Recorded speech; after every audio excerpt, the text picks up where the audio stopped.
Statement of Anya Villette regarding a cleaning job on Hilltop Road. Original statement given April 22nd, 2009. Audio recording by Jonathan Sims, Head Archivist of the Magnus Institute, London. Statement begins. I don't know this place.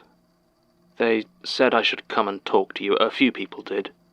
People I thought I knew, but they were different. I should know this place, I think. I used to go to the Tate a lot when I lived in London, and I passed the building, but I don't know you people. Nothing makes sense anymore. It was meant to just be a quick job. Since the divorce, I've been back working as a cleaner, and for the last month or so, John Hector Lettings in Oxford have been bringing me in to get student houses ready for next year's occupants. It's not always pleasant work. After all, students are not exactly careful tenants.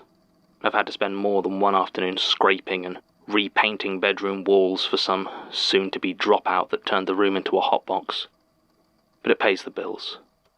Barely. I guess this is why I was so keen when I got the call about Hilltop Road. A nice, simple job.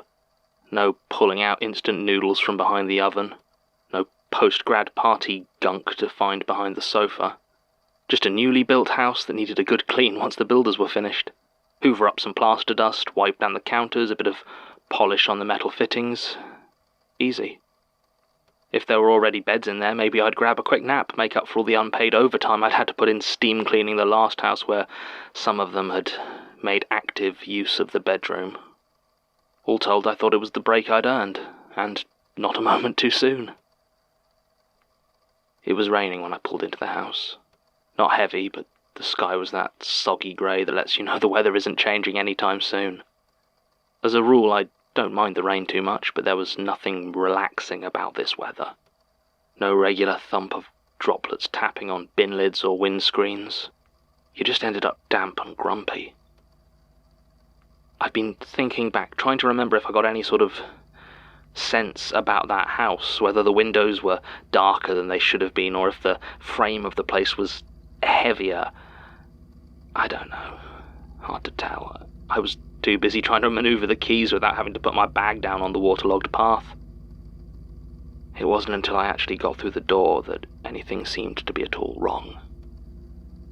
Even then, it was only small things, easy to ignore. I'm not superstitious, never used to be at least. So how dim the lights were made me think that the owners were cheap. Maybe they decided to go all in on those weak energy-saving bulbs. The cold, I just thought it was an empty house that hadn't turned the heating on yet. The small movements of the dust covers. That was the first thing that actually caught my attention. The owners of the house had already filled it with furniture. Not good furniture, of course, just the cheapest IKEA had that wouldn't collapse under the weight of a textbook. It was all assembled, though, and covered with thick sheets of white plastic to try and keep the dust off. Not a strange sight in my line of work, so I just ignored it and headed down to the kitchen to start wiping down the surfaces. I don't know why I always like to start in the kitchen. It sort of feels like the heart of a home, at least to me, and I like to begin there and work outwards. Or maybe I just like food. By the time I start on a job, I'm usually already hungry for lunch. That said, the sort of houses I usually clean, I'm more likely to lose that appetite when I stumble on something in the kitchen. This one was almost pristine, though. A bit of dust on the surfaces, some careless flecks of paint was the worst I had to contend with. Even the oven was spotless and new. But as I was wiping down the sink, I sort of zoned out. The window in the kitchen looked out over the garden, and I froze as I noticed that in the centre there was a tree. It was still bare from the winter, and from the top of it there were these 8 thick branches, just stretching out at all angles, some reaching up to the sky, and some, it felt like they were reaching towards me. It was almost black against the dark grey sky, and the rain made it shine.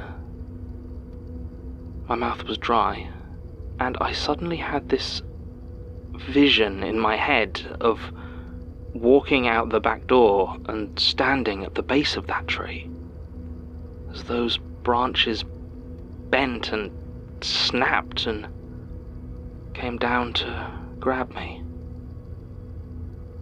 But I was in the kitchen and I was still dry. I finished up quickly and headed off to do the rest of the house.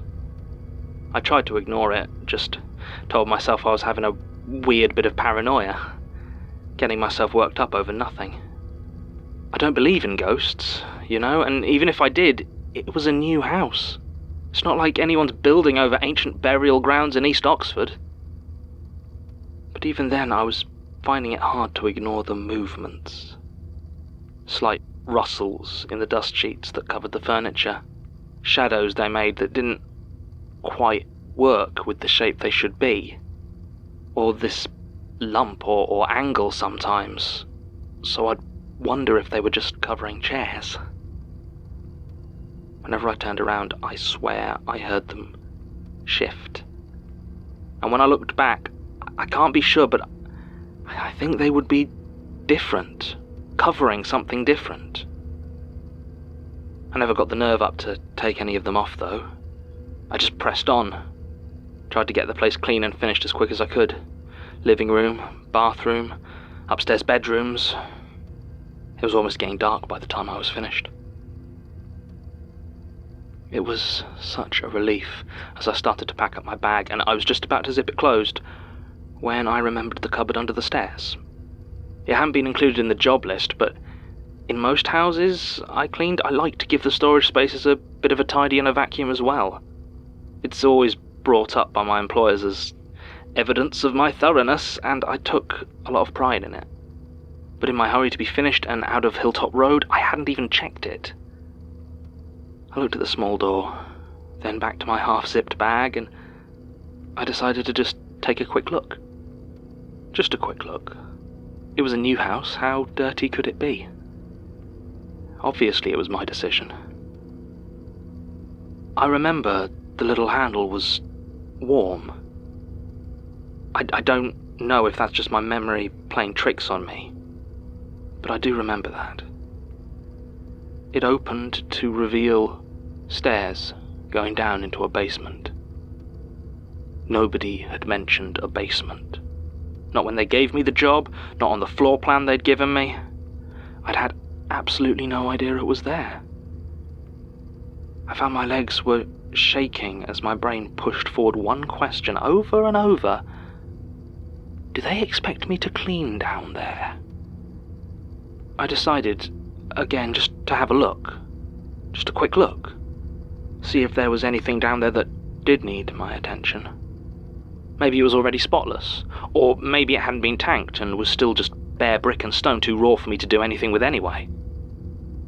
I just had to check.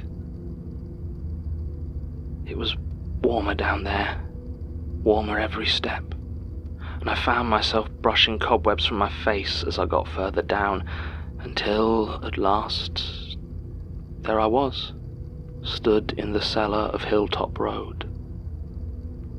There was just a very quick second of relief of letting my breath out. I saw how damp it was, full of unfinished brickwork, definitely not something any estate agent would expect me to clean.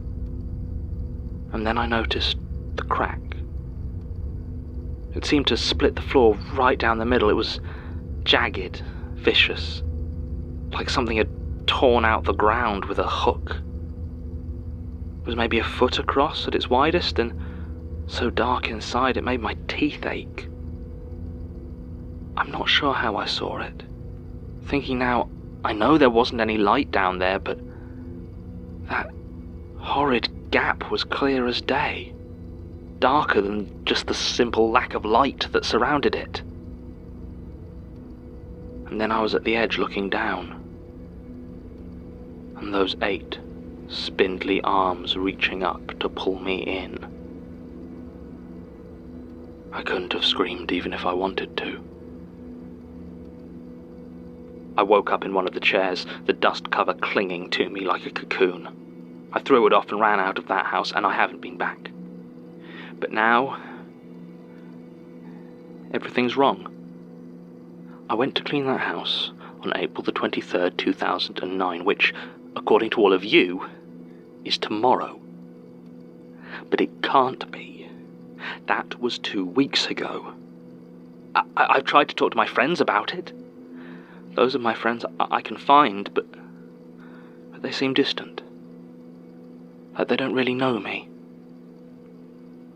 Everything is just wrong. I can't find my favourite coffee shop. And I don't know who you people are. Statement ends. Interesting. I'm not really sure what to do with this one. Martin brought it up, said he'd found one that related back to Hilltop Road, a thread that's been nagging at me for a while, but... I mean, it seems straightforward enough, except that it never happened. As far as I can tell, Anya Villette doesn't exist.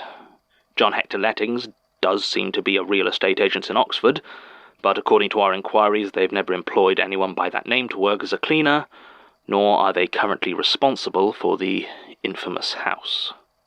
Basira found a couple of possibilities online that might have been her, but the two that almost matched both professed complete ignorance to any of this.